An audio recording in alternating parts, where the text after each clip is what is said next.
Lo que va a escuchar es una experiencia de uno de nuestros oyentes. Las experiencias compartidas solo son para mostrar cómo y por qué algunas personas se alejan de la Iglesia Sud y las opiniones que incluyen pueden o no coincidir con las de pesquisas mormonas. Si le gustaría compartir su propia experiencia, envíenos un mensaje de audio al número de WhatsApp que se encuentra en la descripción. Gracias. Mi familia era la única miembro de la iglesia en nuestra ciudad por unos años durante mi niñez, entonces estuve acostumbrado a viajar hasta 2 horas al barrio más cercano. Esos años fueron muy normales dentro de la iglesia.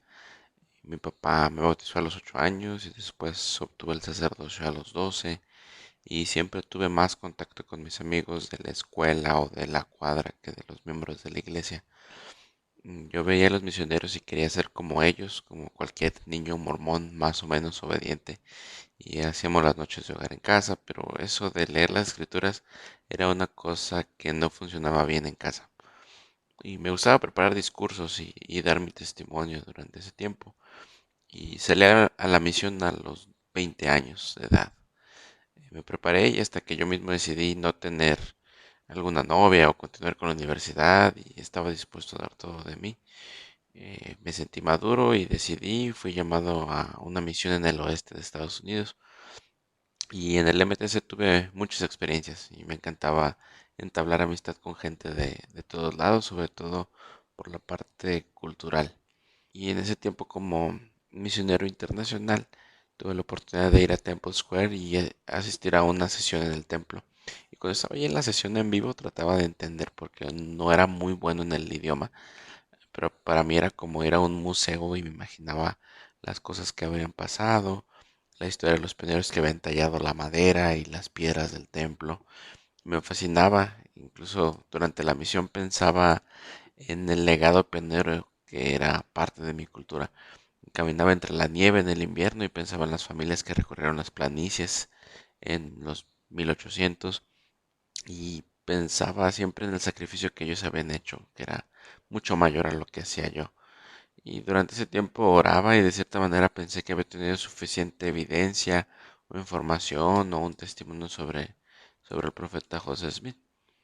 Y ya en el campo misional nos habían comentado misioneros de mayor experiencia que hacía poco más de un año que había llegado el presidente nuevo y había hecho una limpieza general de misioneros que no eran muy obedientes.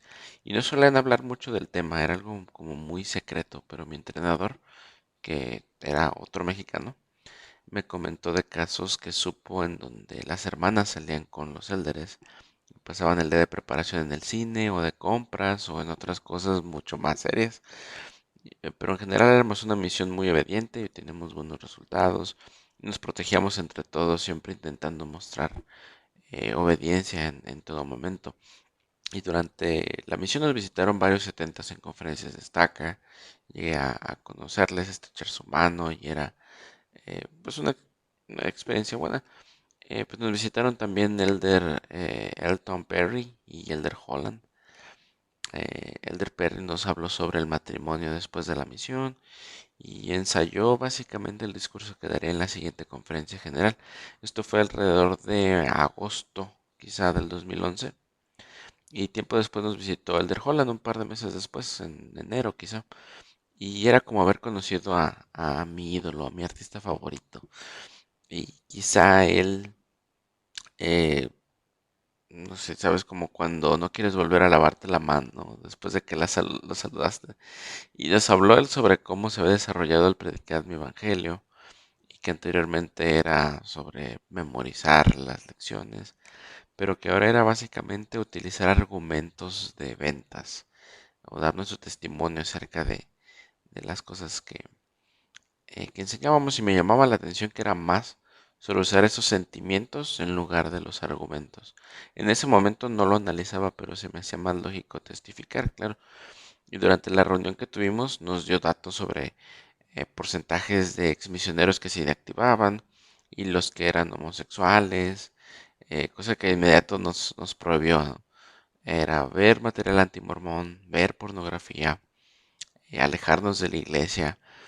Y era más que una advertencia, el tono que tenía era como una amenaza de que si nos íbamos de la iglesia, él mismo se nos aparecería en nuestras conciencias, como en una visión para amonestarnos. Y fue una escena terrible porque si yo lo viera ahora, la verdad que me reiría. Porque fue como si a los niños pequeños les dijera su abuelo que si se portan mal va a venir el Boogeyman o el viejo del costal o el cucuy, si se portan mal, ¿no? Como ese tipo de leyendas infantiles de terror. Pero sí, ese día sí marcó una diferencia, porque traté o me propuse a ser mejor, más obediente, y siempre quise dar lo mejor de mí. Y me sumergí lo más que pude en el conocimiento del Evangelio y leía toda la cantidad de libros que tenía a mi disposición. Incluso todavía sigue siendo curioso para mí que tengo libros que conseguí durante la misión. Algunos de ellos, uno de ellos se llama El Teorema de Kolob, que fue escrito por un científico mormón. Y lo tengo en el mismo librero, en el mismo nivel que libros de Neil deGrasse Tyson. Entonces eso era como muy importante para mí. Algunas experiencias que yo considero inusuales o especiales dentro de mi misión fue conocer a gente que estuvo viviendo de primera mano la poligamia, ¿no? Un hermano que en una ocasión que fuimos a visitar a unos investigadores, en- sacó el tema de que él había sido descendiente, su abuelo había sido un polígamo en Utah en los tiempos de Wilford Woodruff, y que él se sentía orgulloso como de que eso fuera parte de su familia, porque sabía que, o él entendía que era como algo del plan de Dios y que sus ancestros habían sido líderes importantes por haber sido obedientes. Otra hermana que conocíamos, que nos gustaba visitar mucho, que no era tampoco la persona más activa, eh, al parecer por la historia que ella tenía y la comprensión que tenía sobre el tema. Ella nos comentó que su línea genealógica se extendía hacia la familia Sessions. Y si buscamos un poquito en la lista de mujeres con las que fueron selladas con a José Smith, vemos ahí a la familia Sessions. De hecho, hay dos personas, una hija y una madre, que fueron selladas al profeta en vida.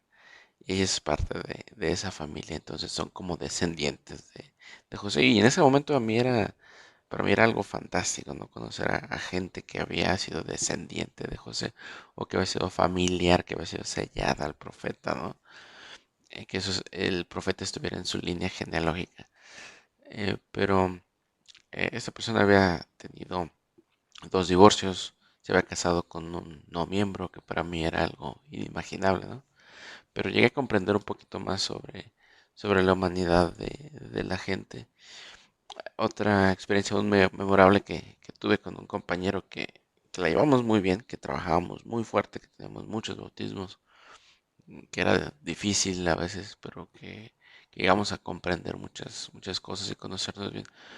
Eh, Había una familia que el obispo nos tenía prohibido visitar y tenían muchísimo tiempo que nadie los visitaba. Eran parte activa dentro de la comunidad como de la ciudad o del pueblo donde estábamos sirviendo, pero sí estaba prohibido que nosotros los visitáramos como misioneros.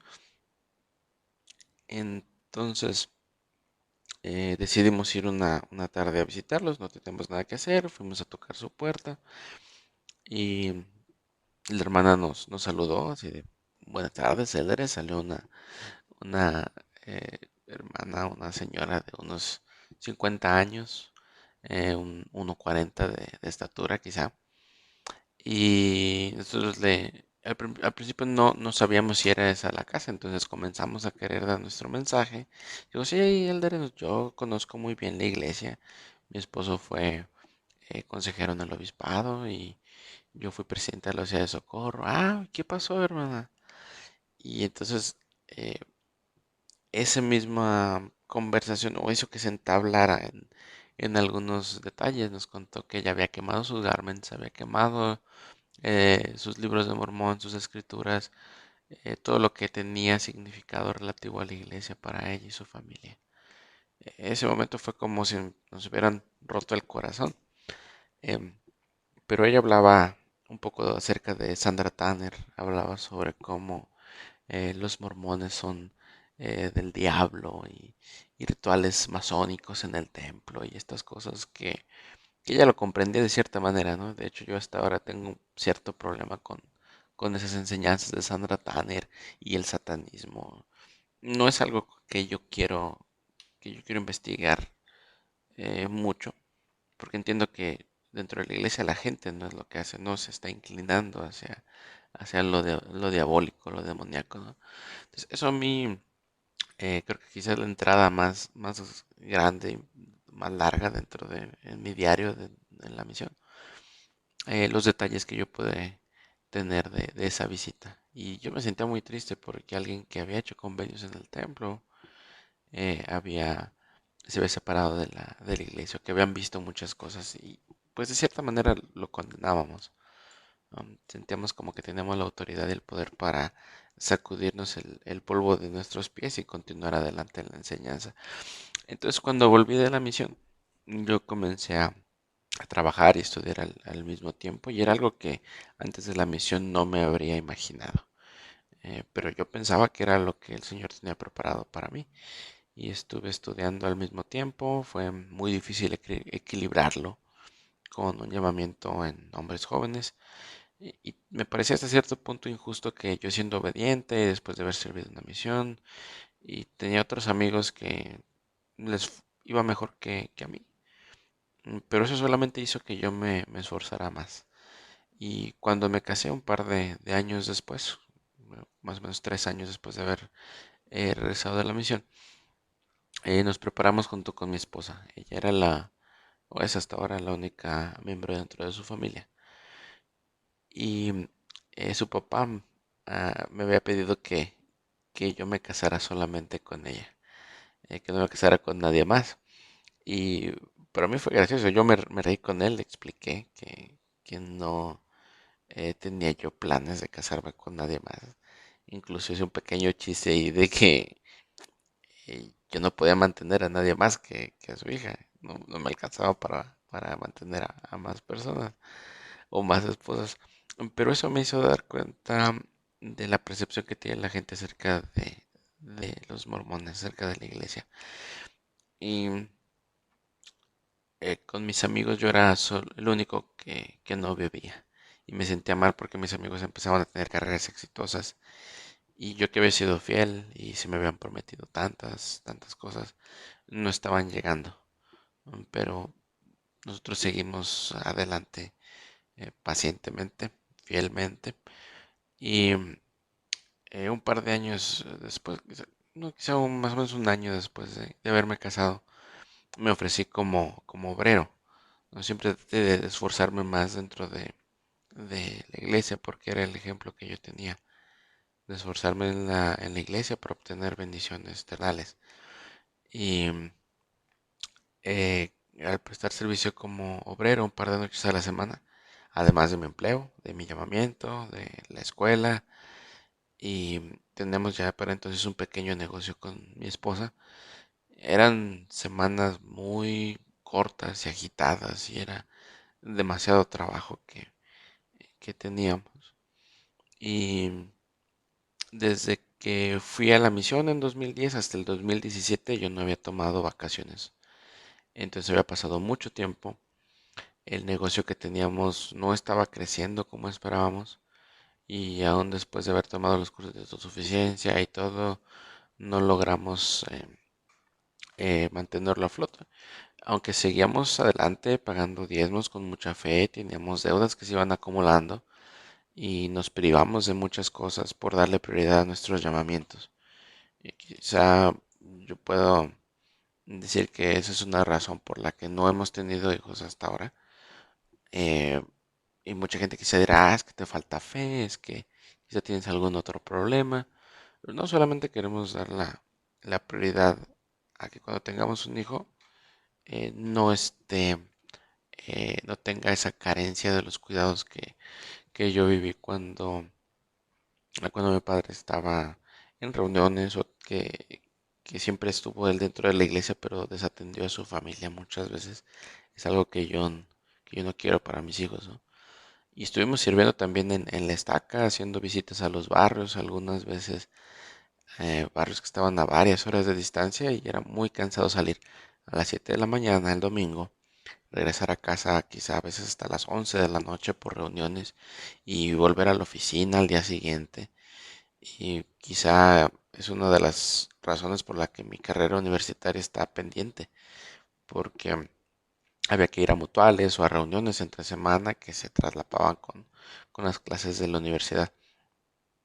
Al final, en, en 2018, cerramos el negocio que teníamos con mi esposa y nos quedamos con deudas de alrededor de 150,000 pesos mexicanos, que son ahora unos 6,000, 7,000 dólares más o menos. Y me esforcé por obtener un mejor empleo. Y tratamos de seguir progresando y el trabajo nos daba frutos.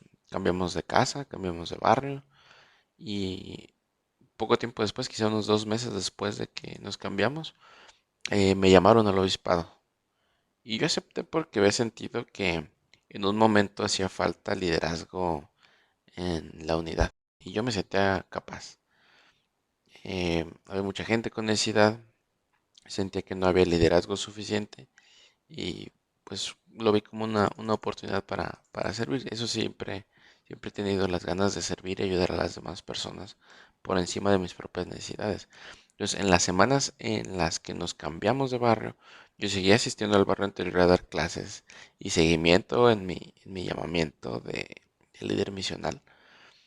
eh, pero también tenía mis responsabilidades acá en el barrio. Tenía básicamente ya dos llamamientos. Y en ese tiempo pensaba que sería una buena idea no asistir para descansar unos meses de los llamamientos.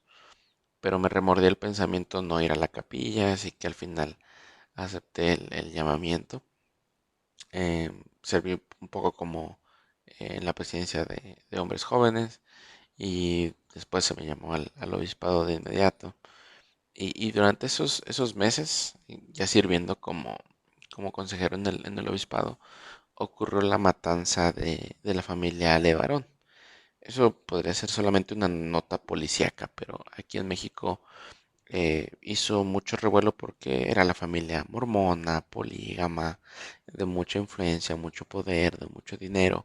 Entonces se me ocurrió hacer una publicación en Facebook en donde explicaba que la familia Levarón no era parte de la misma iglesia o de la misma organización a la que yo pertenecía.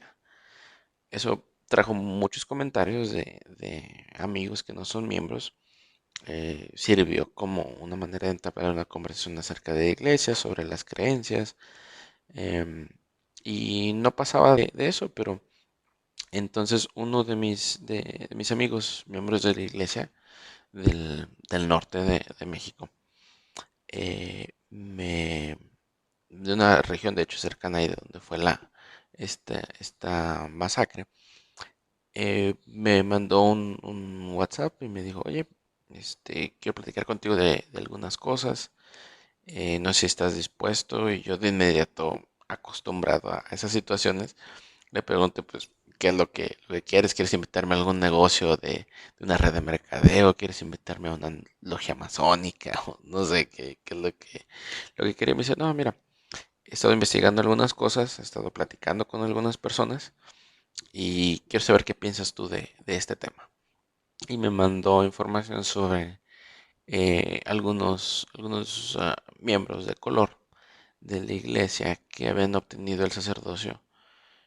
Y yo no tenía idea de que las personas de color en el tiempo de José Smith tenían o habían tenido el sacerdocio. Eh, y después me mandó información sobre Tom Phillips y la segunda unción. Recuerdo que esa fue una semana de conferencia destaca en el mes de noviembre. Entonces yo aproveché el tiempo que estábamos en la conferencia para leer la historia de Tom Phillips de la segunda unción sobre las esposas de José Smith en Family Search. sobre el racismo de Brigham Young en su diario de discursos. Y la verdad con él pasábamos días enteros investigando y compartiendo, eh, teníamos ciertas reglas no escritas como que pudiera ser fuentes citables, oficiales, eh, confiables. Y continué preguntando después a algunos amigos de la misión cuál era su posición o qué era lo que veían. Algunos de ellos que yo veía que eran quizá un poco más inactivos. Inclusive mi último compañero de misión, que la verdad es la persona quizá más espiritual que yo conozco, que yo considero un verdadero discípulo de Jesucristo porque él siempre demostró amor por todas las personas, sin importar quién era, sin importar estereotipos, sin importar nada. Le pregunté, oye, ¿cómo haces tú estando en Utah y teniendo quizá tanto em, información de todos lados? Porque yo sabía que en Utah pues sí había un poco de persecución, o quizá no persecución, pero sí hay mucha información y tienes que estar un poco más preparado, dispuesto a defender la iglesia de otra manera. No es solamente como que tus vecinos no saben, sino que hay muchos ex miembros de la iglesia que se dedican a perseguir, ¿no? O tratar de enseñar de una manera más agresiva. Entonces, él lo que me comentaba es que había sido muy difícil para él eh, el ver la posición de la iglesia en muchas cuestiones, sobre todo en la comunidad LGBT. Y él se había dedicado o había utilizado su llamamiento en hombres jóvenes o como asesor de un quórum de hombres jóvenes, el sacerdocio arónico, para proteger a los jóvenes LGBT que sufrían mucha presión. Él trataba a lo que me comentaba él, de protegerlos, de ayudarlos, de decirles que no tenían nada de malo, porque en el estado de Utah es la tasa más alta de suicidios entre jóvenes homosexuales, miembros de la iglesia. O sea, obviamente tiene que ver eso con la iglesia. Y otra de las cosas que me comentó y que en verdad hizo que rompiera mi cascarón mental y emocional fue que él me decía que su esposa había hecho algunas investigaciones y decidió dejar la iglesia hace poco más de un año. Dejó de pagar diezmos, no apoyaba a la iglesia en muchas cuestiones y se refería a Brigham Young como un cabrón racista. Eso jamás lo hubiera pensado de él, ¿no? Y le preguntaba yo, ¿y qué piensas hacer? ¿Qué es lo que vas a hacer con respecto a la iglesia? Y él me decía que no se ve cuánto más podría aguantar, que él, la misión que se había tomado o su llamamiento lo había hecho como apoyo para los jóvenes, que era su prioridad el protegerlos. Y eso me pareció una excelente idea. Sobre todo yo sirviendo en el obispado tenía también la oportunidad, cierto, de ver, de proteger a los jóvenes. Y la situación con mi esposa en ese momento tuvo una respuesta inesperada. Yo nunca pensé que la perdería, sino que sabía que ella tendría más interés y más amor por nuestra familia que por una organización. Así que comenzamos a analizar algunas cosas sobre la historia de la iglesia, incluso estando en el estrado el domingo en la mañana, yo veía que ella me miraba un poco desilusionada a veces, pero no habíamos perdido la esperanza. Y orábamos y sabíamos que nuestra búsqueda sincera de respuestas nos llevaría a donde el Señor quisiera que estuviéramos, como una frase de J. Reuben Clark que dice que si nosotros tenemos la verdad merece ser examinada y hay que comprobarla y si no merece ser herida o merece ser destruida. Entonces, en el mes de diciembre de 2019 tuvimos el ajuste de diezmo con el obispo. Entonces él nos comentaba que nos preguntó cómo íbamos en nuestros diezmos. Teníamos cantidades exactas, fechas, todo bien, ¿no? Y nos preguntó acerca de las ofrendas de ayuno. Y era algo que no acostumbrábamos mucho, pero él nos comentó que a partir del 2020 iba a ser necesario que pagáramos ofrendas de ayuno también para poder conservar nuestra recomendación para el templo. Y me pareció muy extraño porque yo sentía que como que estaban requiriendo dinero para poder conservar un cierto estatus. Esa fue mi impresión. Entonces, nos decía el obispo que recordáramos que el diezmo es el único mandamiento que nosotros tenemos un interés, o en el que nosotros podemos tener un interés, o que tenemos una promesa física o temporal, que tenemos un interés genuino de pagar el diezmo porque el Señor nos ofrece que nos irá mejor, o no nos promete que nos irá mejor. Entonces decidimos ponerlo a prueba y fue el último mes que los dos pagamos el diezmo. Yo no le comenté nada y dejé de pagarlo. Tiempo después, un par de meses después, le comenté que tenía meses sin pagar el diezmo y no veía una diferencia espiritual o que no me sentía mal. Al contrario, sentía que nos estaba yendo un poco mejor. Que algunas cosas que habíamos conseguido para la casa pues habían sido con dinero que va a irse al diezmo. Y empezamos a hablar del tema. Para ese tiempo después, en abril, se habla del templo de Shanghái y el templo de Dubái. Le explico un poquito a mi esposa cómo se manejan las cosas en los Emiratos y pues entendemos que Dubái es un paraíso de bienes raíces, ¿no? Entonces entendemos ahí que por la boca del profeta, al enseñar o al decir que se va a construir un templo en Dubái, pues que no es más que una empresa de bienes raíces, un corporativo que se dedica a, a buscar en dónde invertir, ¿no? Y ya habíamos hablado también de los diezmos, cómo se van a fondos de inversión de Ensign Peak Advisors, cómo se juega o cómo se apuesta con el dinero de los diezmos y el dinero que han estado perdiendo ahora eh, con la pandemia, ¿no? En la bolsa de valores. Entonces, eh, después, ya antes de comenzar la pandemia, la última vez que fuimos al templo fue el último fin de semana que estuvo abierto, de hecho, y estábamos con los jóvenes de la estaca y yo sentía como que debía despedirme del lugar. Algo me decía, no me sentía a gusto, no sentía el mismo espíritu que cuando visitaba el templo en la adolescencia, porque ya había descubierto yo algunas cosas. Además de siendo obrero, creo que pierdes un poco ese sentido de explorar o de conocer, ¿no?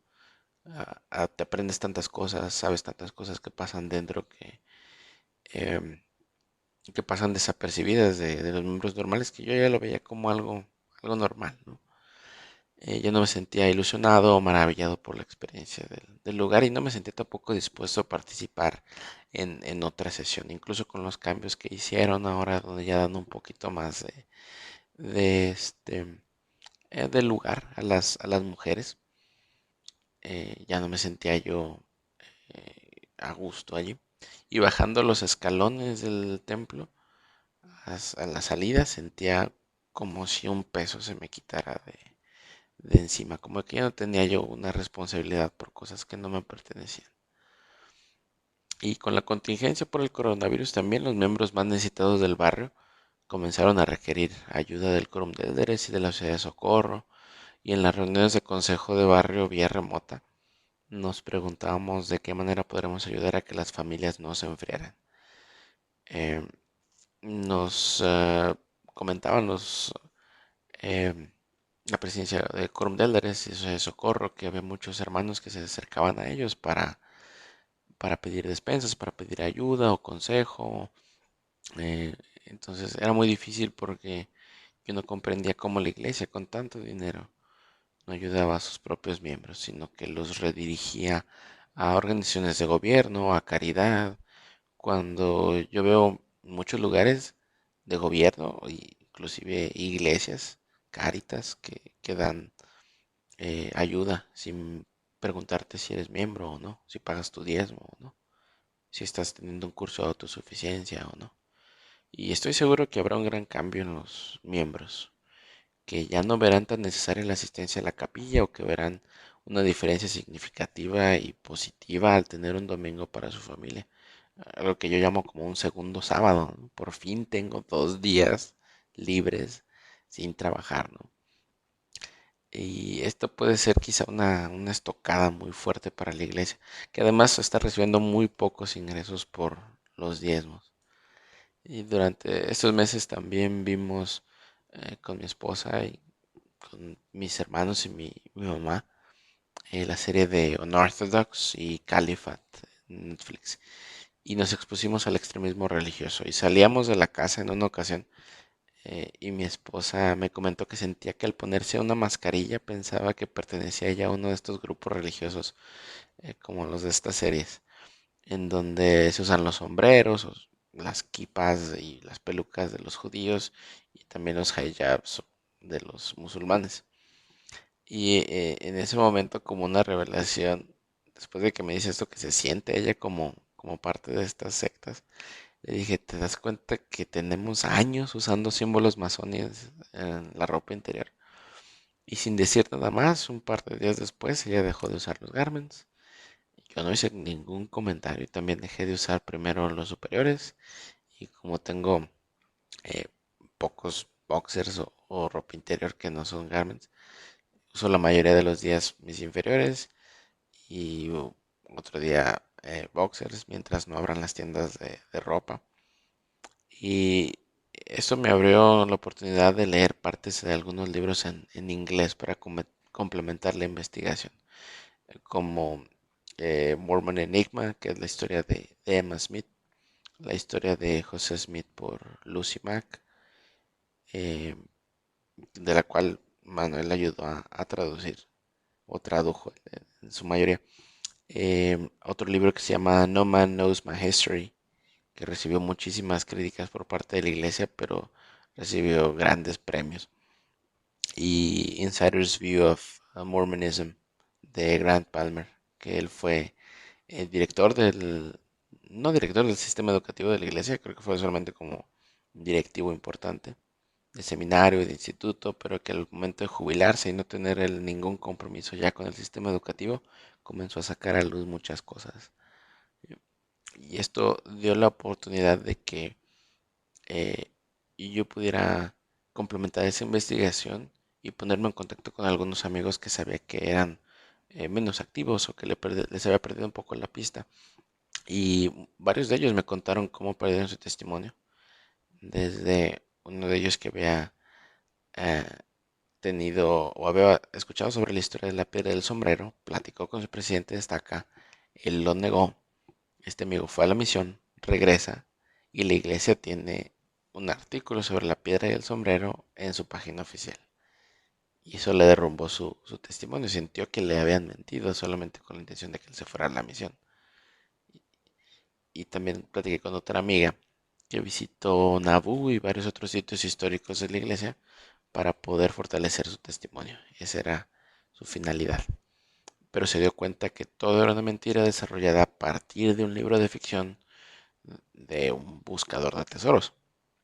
Y me intriga saber sobre el pasado de magia y conocimientos de astrología popular en el tiempo de José. No era algo tan extraño como ahora en su tiempo. Y es algo de lo que la iglesia se avergüenza, pero creo que seguramente si fueran más abiertos y aceptaran la historia, menos gente se sentiría engañada. Porque esconder la verdad, a fin de cuentas, también es una manera de mentir. Y creo que la iglesia funciona para mucha gente, eso estoy muy seguro. Y sigo sirviendo como consejero del obispado hasta ahora. Y aún no he comentado con mis padres mi crisis de fe. No sé si pediré mi relevo pronto, pero no me siento bien, creo que no puedo continuar engañando a los demás de esos sentimientos que tengo. Y creo en el sentido de comunidad y pertenencia que puede generar la iglesia. Y yo, al igual que muchos, he visto milagros, pero la gente de todas las religiones del mundo también ven y tienen experiencias que no puedan explicarse. Y creo también que lo divino es verdaderamente lo más humano. Lo más humano es lo más divino. Y he comprendido la riqueza, la variedad del género humano. Y ya no veo a un montón de condenados que no conocen el Evangelio caminando por la calle, sino veo la diversidad en el pensamiento, en la cultura, desde mis propios vecinos, que ya no tengo miedo de acercarme a ellos y de pedirles algo o entablar una conversación sin pensar, ellos se verían muy bien vestidos de blanco y siendo bautizados, ¿no? Y también los amigos que he recuperado, que no son miembros o que yo pensaba que, no sé, tenía esta idea de que no podrían ser mis mejores amigos porque no eran miembros de la iglesia, porque no pensaban igual que yo. Y esto me ha abierto también la puerta a cosas que siempre estuvieron allí. Y para mí es revelación. Y al contarles esto siento el mismo espíritu que cuando comparto mi testimonio. Exactamente eso mismo como si estuviera eh, enseñando y ministrando. Como decía C.S. Lewis, que cada cristiano debe convertirse en un pequeño Cristo y que algo así como que todas las catedrales y todas las obras majestuosas del mundo son inútiles si no logramos ese propósito de ser como pequeños Cristos.